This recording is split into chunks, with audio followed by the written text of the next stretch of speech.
Bonjour à toutes et à tous. Lors du précédent épisode, nous avons évoqué les enjeux et les réglementations encadrant la RSE et l'ESG en France et à l'international. Pour ce nouvel épisode, nous allons parler de la nécessaire transparence des éléments extra-financiers nécessaires au bon déploiement d'une stratégie RSE et d'une relation de confiance entre pairs. Pour parler et traiter de cette thématique, nous recevons Claire Nolot-Sauvêtre, directrice générale recherche et développement, ainsi que Margot Varrache, qui était avec nous lors du précédent épisode, consultante senior, toutes deux chez CIRSA. Bonjour mesdames. Bonjour.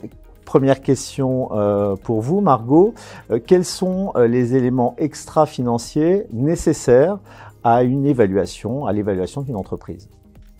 L'évaluation repose sur 3 grands critères. Le premier est l'environnement, qui inclut des thématiques comme la gestion des risques industriels et des pollutions, l'empreinte carbone et la gestion des risques climatiques, la gestion des déchets, la biodiversité ou encore les énergies renouvelables.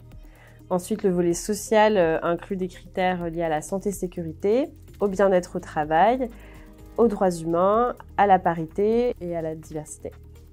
Et enfin, la gouvernance comporte des thématiques qui concernent le devoir de vigilance, la compliance, ainsi que la lutte contre la fraude et la corruption dans les entreprises. L'ensemble de ces critères est pondéré et analysé différemment en fonction de la taille et du secteur des entreprises, ainsi que de leur pays d'implantation. Merci Margot. Claire, dans ces conditions, comment collecter puis analyser toutes ces informations, tous ces éléments extra-financiers ?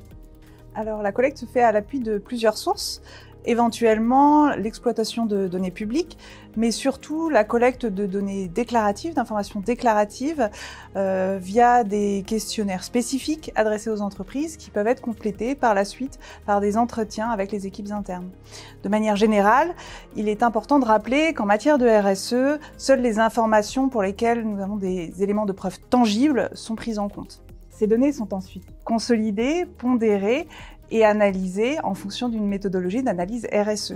L'expertise sur ces différentes thématiques est primordiale car elle permet de bien contextualiser les indicateurs. Donc, troisième question pour vous, Margot. Quelles sont les principales difficultés, les principaux défis rencontrés par les grandes catégories d'acteurs concernés ? Donc, il y a l'entreprise évaluée, l'évaluateur et l'utilisateur final de l'évaluation. Il y a en effet 3 principaux défis. Le premier concerne l'entreprise évaluée, qui fait face à des questionnaires qui sont parfois trop profonds, pas adaptés, mal formulés, parce qu'ils sont souvent trop généralistes.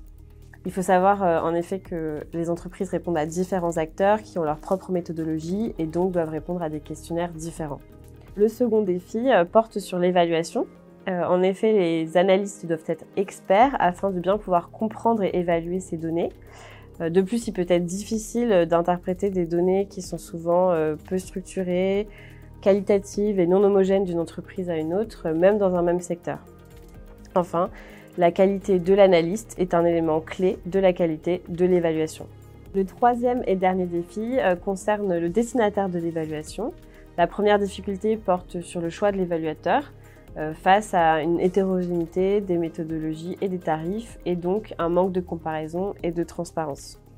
Enfin, le délai de réception de l'analyse peut ne pas convenir face aux exigences de rapidité et de fluidité des processus de prise de décision. Merci Margot. Dernière question pour vous, Claire. Quels bénéfices finalement les entreprises peuvent-elles tirer d'une transparence accrue de leur démarche RSE, voire même d'une transparence accrue de leur information et des éléments extra-financiers ? Alors le premier bénéfice est d'ordre économique. La RSE est aujourd'hui un facteur d'exclusion ou de pondération dans les appels d'offres. À terme, le manque de transparence peut avoir un risque sur l'image de l'entreprise avec à la clé des répercussions financières. Le deuxième bénéfice est lié à la réputation de l'entreprise, aussi bien en interne qu'en externe. La transparence est une thématique qui est appréciée de plus en plus, aussi bien par les futurs employés que par les différentes parties prenantes. Enfin, il est important de ne pas oublier de mettre en valeur les bonnes pratiques et les actions mises en place en interne comme en externe, afin de renforcer la crédibilité de l'entreprise comme acteur responsable au cœur de la société.